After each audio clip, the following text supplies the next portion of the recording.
البدع والأهواء، أهل البدع العقائدية وأهل البدع السياسية. أنا أقول بيننا وبينكم السلف، بيننا وبينكم الكتب، كان فيقول البدع بيننا وبينكم الجنة. بسم الله الرحمن الرحيم. الحمد لله رب العالمين، والصلاة والسلام على رسوله الأمين وعلى آله وأصحابه ومن تبعهم بإحسان إلى يوم الدين. Amma ba'd. Kemarin kita telah masuk pada kaidah yang ke-6. Apa kaidah yang ke-6 ini? Indahnya Hudzaifah.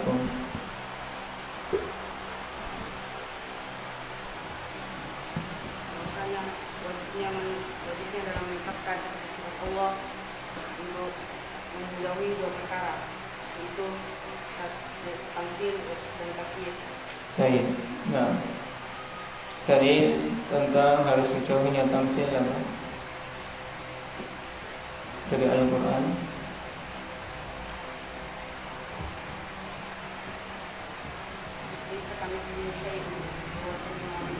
Baik, laisa kamitslihi syai'un wa huwas samiul basir.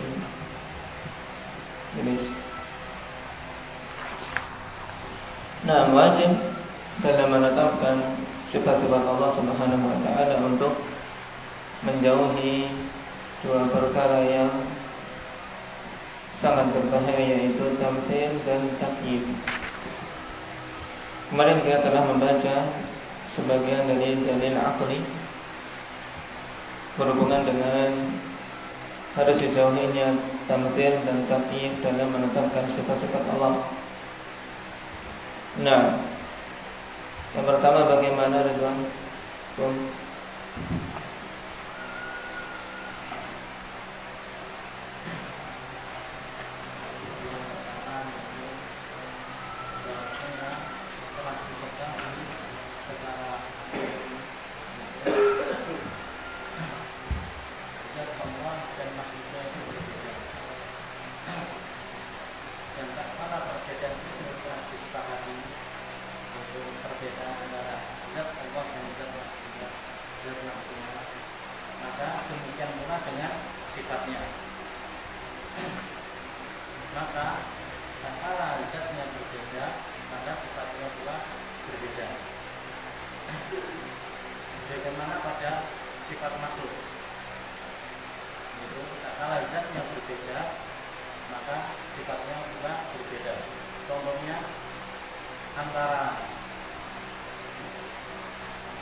Yaitu sama-sama misalnya sifat kuwa, nah, sifat kekuatan gajah dan sifat kekuatan semut, sama-sama kekuatan tapi berbeda.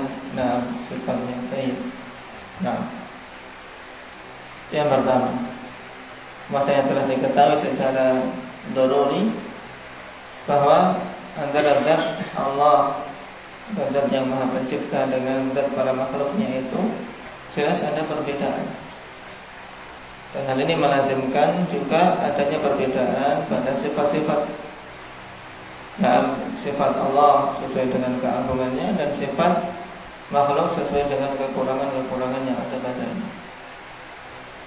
Nah, yang kedua bagaimana Ja'far?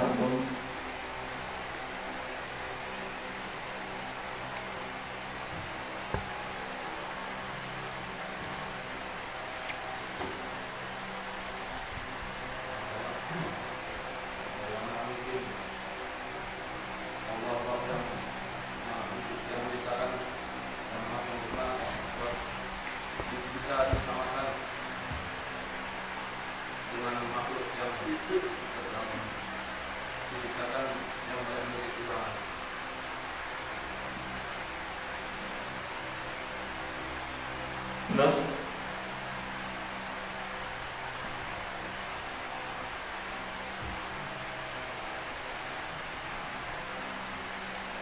Maksudnya bagaimana mungkin Allah dan yang Maha Pencipta yang Maha Sempurna pada semua sisinya sama dengan sifat-sifat makhluk yang diciptakan dan penuh dengan kekurangan. Terus kesimpulannya apa? Berarti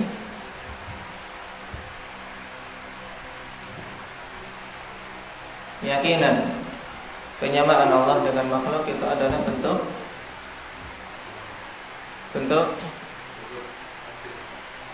penghinaan terhadap Allah Subhanahu wa taala.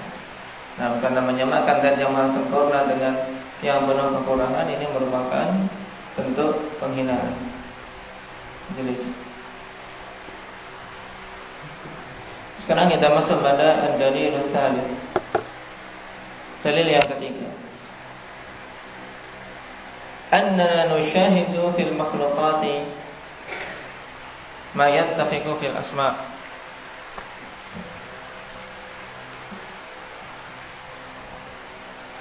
Wa yakhtalifu fil haqiqati wal kayfiyyah.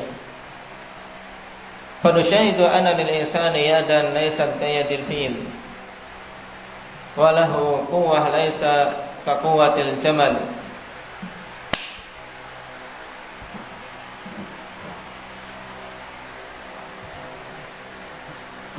Ma'al ittifaqi fil ismi. Fa hadhihi yadun wa hadhihi yadun wa hadhihi quwwatun wa hadhihi quwwah. Wa bainahuma tabayyunun fil kayfiyyati wal wasfi. Fa'ulima bidzalika anna al-ittifaqa fil ismi la yalzamu minhu al-ittifaqu fil haqiqah. Wa tashbihu katamthil. Baik. Itu berikutnya. Sehingga di titik di sini konfirmasi. Nah, fa'udima bidzalika anna al-ittifaqa fil ismi la yalzamu minhu al-ittifaqa fil haqiqah. Di sini titik. Nah, dalil akli yang ketiga. Nah, dikatakan oleh Syekh rahimahullah taala bahwasanya kita menyaksikan pada makhluk-makhluk sifat-sifat yang penamaannya sama, tapi secara hakikat dan kaifiyahnya berbeda. Kita menyaksikan bahwasanya manusia memiliki tangan, dan tangan manusia tidaklah sama dengan tangan gajah. Yang dimaksud dengan tangan gajah itu kaki depan gajah. Dan manusia memiliki kekuatan tidak seperti kekuatan seekor unta. Ma'al ittifaqi fil ismi, bersamaan dengan apa? Kesamaan dari sisi namanya. Nah, manusia memiliki tangan, kemudian juga gajah kaki depannya dinamakan tangan. Kemudian manusia memiliki sifat kekuatan, juga apa? Unta memiliki sifat kekuatan. Akan tapi antara keduanya perbedaan dari sisi apa? Kaifiyah wal wasfi. Dari sisi bagaimananya dan dari sisi apa? Hakikat sifatnya. Maka diketahui dengan hal tersebut bahwasanya kesamaan pada suatu penamaan tidaklah mengharuskan kesamaan pada hakikatnya. Paham? Ini jelas. Jadi kesimpulan dari pendalilan secara akal untuk yang ketiga ini, ikhwanifillah, intinya apa? Bahwasanya kita menyaksikan sendiri, nah, pada makhluk-makhluk itu terkadang sifat-sifat yang sama namanya, akan tapi berbeda dari sisi hakikat dan bagaimananya. Tapi sebab memang tidak ada apa? Tidak ada kelaziman. Tatkala penamaan suatu sifat itu sama, harus sama betul dari sisi hakikatnya, itu tidak ada kelaziman. Nah, sama-sama memiliki sifat mendengar. Pendengaran manusia berbeda dengan pendengaran kelelawar. Nah, kelelawar memiliki pendengaran yang sangat kuat. Demikian pula penglihatan Manusia berbeda dengan penglihatan burung hantu misalnya. Ya, dan seterusnya. Ini mudah untuk pendalilan yang ketiga. Kemudian Syekh mengatakan wat tashbihu katamthil. Tashbih sama seperti tamthil. Wa qad yufarraqu bainahuma, dan terkadang diperbedakan antara keduanya. Jadi di sini beliau ingin memahamkan kita ikhwanillah tentang istilah tashbih dan tamthil. Karena terkadang para ulama menyebut dengan istilah tashbih, terkadang menyebut dengan istilah tamthil. Yang pada asalnya memang keduanya sama ikhwanillah, yaitu menyerupakan Allah Subhanahu wa taala dengan makhluknya, atau sebaliknya menyerupakan makhluk dengan Allah Subhanahu wa taala. Tapi terkadang dibedakan, yaitu bi anna tamthila at-taswiyatu fi kulli sifat, wa tashbiha at-taswiyatu fi aktsaris sifat. Nah, jadi terkadang dibedakan. Perbedaannya bagaimana? Tamthil itu penyamaan pada semua sifat, sedangkan tashbih adalah penyamaan pada mayoritas sifat. Oleh karena itulah yang ditiadakan di dalam Al-Quran tashbih atau tamthil. Apa Zaid? Tamthil, seperti dalam ayat laisa kamitslihi syai'un. Nah, makanya beliau kemudian mengatakan lakin at-ta'bira bi nafyi tamtsili aula. Akan tapi pengungkapan dengan meniadakan tamthil itu lebih utama, lebih bagus. Yaitu dalam kita menetapkan tidak boleh kita terjatuh dalam tamthil. Baik, ini istilah, penggunaan istilah tamthil lebih bagus daripada istilah tashbih. Kenapa? Limuwafaqati Al-Quran, karena mencocoki Al-Quran. Sebab Al-Quran, Allah Subhanahu wa taala berfirman padanya laisa kamitslihi syai'un. Laisa kamitslihi syai'un. Kamitslihi di sini peniadaan tamthil.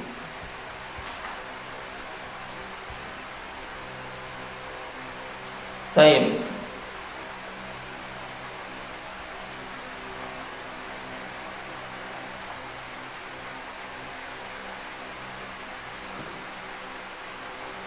Perhatikan catatan kaki nomor 1, alhamdulillah, halaman 115. Qala Ibnu Taimiyah rahimahullah, wa dzakartu fi an-nafyi at-tamthila wa lam adhkur at-tashbiha. Li'anna at-tamthila nafahu Allah fi nassi kitabihi haitsu qala laisa kamitslihi syai'un wa qala hal ta'lamu lahu samiyya. Aku sebutkan dalam penafian, yaitu menafikan tamthil. Aku tidak menyebutkan tashbih. Ini kata Ibnu Taimiyah. Kenapa? Karena tamthil Allah Subhanahu wa taala telah meniadakannya berdasarkan nas dalam kitabnya, di mana Allah berfirman laisa kamitslihi syai', dan juga hal ta'lamu lahu samiyya. Apakah engkau mengetahui bagi Allah ada yang menyerupai? Wa kana ahabbu ilayya min lafdin laisa fi kitabillah wala fi sunnati rasulih sallallahu alaihi wasallam. Maka hal itu lebih aku cintai daripada lafaz yang tidak ada di dalam kitab Allah dan tidak ada di dalam sunnah Rasulullah sallallahu alaihi wasallam. Wa in kana qad yu'na bi nafyihi ma'nan sahih kama qad yu'na bihi ma'nan fasid. Walaupun terkadang dimaksudkan dengannya penafian makna yang sahih, atau terkadang dimaksudkan untuk menafikan dengan istilah tersebut nafyu tashbih itu makna sahih, dan terkadang dimaksudkan dengannya makna yang fasid, makna yang rusak. Tapi apa? Yang lebih bagus memang dalam menggunakan istilah, kita menggunakan istilah yang datang dalam Al-Quran dan Sunnah. Adapun istilah di luar itu, ya kita harus melihat maknanya. Apa maknanya dulu? Kalau maknanya sahih ya kita terima, kalau maknanya batil kita tolak. Faqala amma tamthil faqad nataqa al-kitabu bi nafyihi 'anillahi fi ghairi mawdi'. Adapun tamthil, maka sungguh Allah Subhanahu wa taala telah berfirman di dalam kitabnya dan dengan menafikannya, yaitu menafikan tamthil pada beberapa tempat. Seperti qaulihi ta'ala laisa kamitslihi syai'. Kemudian wa qaulihi hal ta'lamu lahu samiyya. Wa qaulihi wa lam yakul lahu kufuwan ahad. Wa qaulihi fala taj'alu lillahi andada. Mana andada ay nudhara. Nudhara. Nah, yaitu yang menyerupai. Nudhara, nadhirun.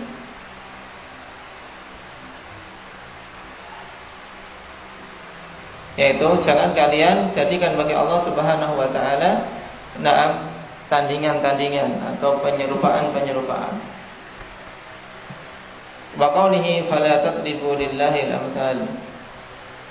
Jangan kalian datangkan bagi Allah Subhanahu wa taala penyerupaan-penyerupaan, yaitu makhluk-makhluk yang kalian serupakan dengan Allah Subhanahu wa taala. Ini tentang tamthil. Jadi dalam menetapkan satu sifat kita harus menjauhi tamthil padanya. Sekarang perkara kedua yang harus dijauhi yaitu takyif. Qala wa amma takyifu fahuwa an ya'taqida al-muthbitu anna kayfiyata sifatillahi ta'ala kada wa kada min ghairi an yuqayyidaha bimumathil. Wa hadha i'tiqadun batilun bidalil as-sam'i wal aqli. Adapun takyif, apa yang dimaksud dengan takyif? Yang dalam bahasa kita apa? Mudahnya wahyu membagaimanakan, yaitu menetapkan bagaimana suatu sifat. Nah, adapun takyif ini yaitu an ya'taqidal muthbit anna kaifiyata sifatillahi ta'ala kadza wa kadza.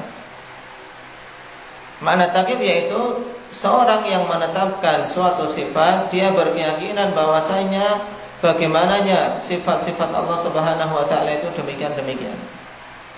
Yaitu dia menetapkan kaifiyah sifat-sifat Allah Subhanahu wa taala.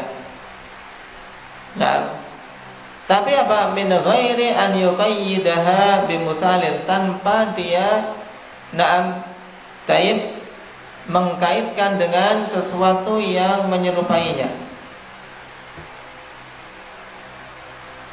Paham? Jadi makna takyif, saya ulangi ya secara mudahnya, yaitu keyakinan seseorang yang menetapkan suatu sifat dan dia tetapkan kaifiyah sifat tersebut tanpa menyamakan dengan perkara-perkara yang ada. Jadi dia berinovasi, dia berkhayal. Dalam khayalannya dia menetapkan sifat dengan kaifiyah tertentu, tapi tanpa dia menetapkan kaifiyah yang sama dengan apa-apa yang sudah ada. Ini sebagian pengertian atau pengertian menurut sebagian ulama yang dimaksud dengan takyif. Jadi kalau demikian, bedanya apa antara tamthil dan takyif? Berarti kalau tamthil, dia menetapkan bagaimananya suatu sifat dan dia samakan dengan sesuatu yang ada. Ya tidak. Karena apa? Misalnya,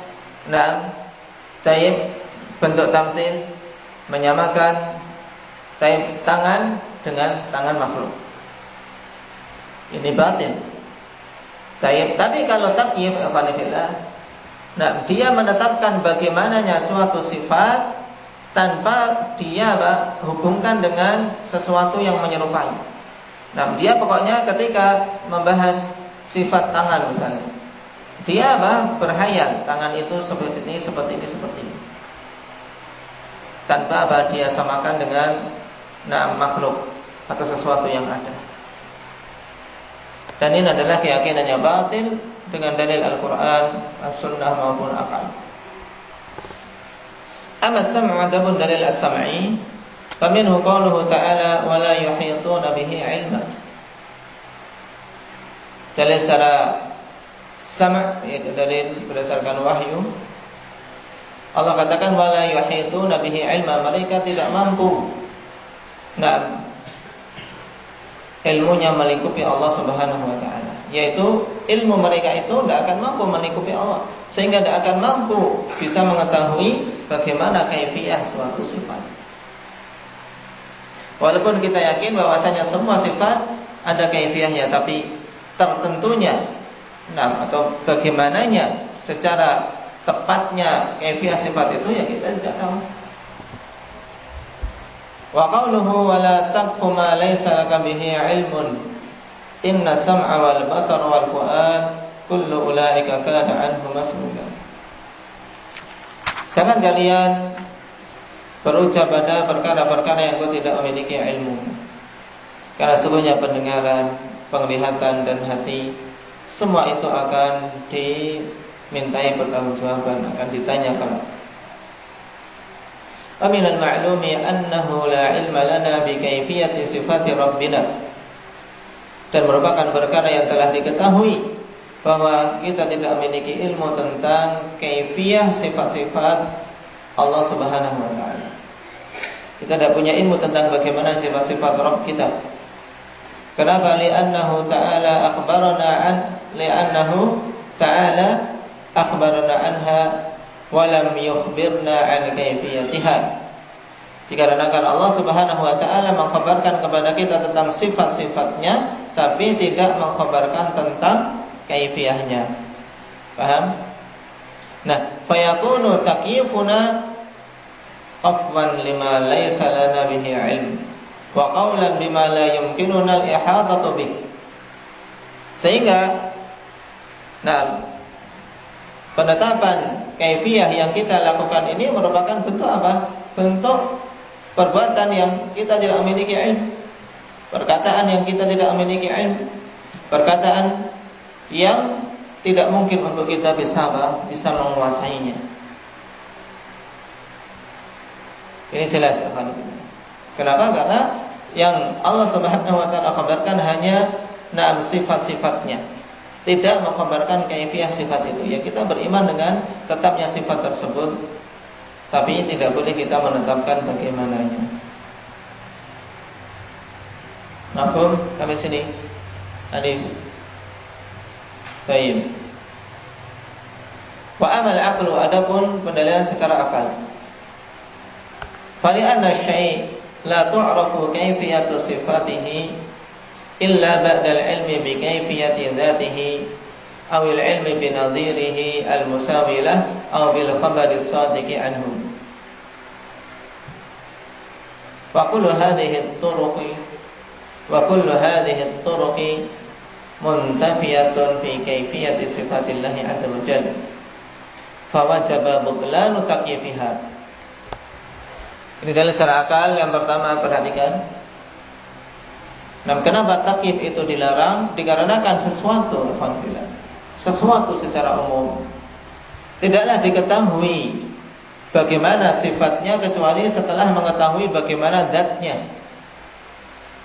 atau mengetahui perkara yang semisal dengannya, atau diketahui dengan pengkhabaran yang jujur tentangnya. Inilah apa?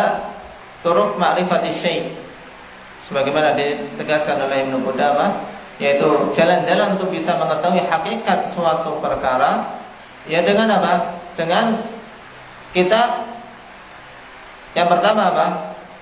Mengetahui kaifiyah zatnya, yaitu dengan melihat langsung, atau kita mengetahui yang semisal dengannya, atau dengan apa? Khabar yang apa? Yang jujur, yang jelas kebenarannya. Nah, semua jalan-jalan ini tidak ada dalam penetapan kaifiyah sifat-sifat Allah Subhanahu wa taala. Maka tentunya merupakan keharusan untuk membatilkan siapa saja yang menetapkan kaifiyah suatu sifat. Mesti batil. Siapa saja yang menetapkan kaifiyah suatu sifat mesti batil. Kenapa? Karena semua jalan-jalan untuk menetapkan kaifiyah itu tertutup. Tertutup. Tidak ada. Karena tidak ada seorang pun yang mengilmui zat Allah Subhanahu wa taala.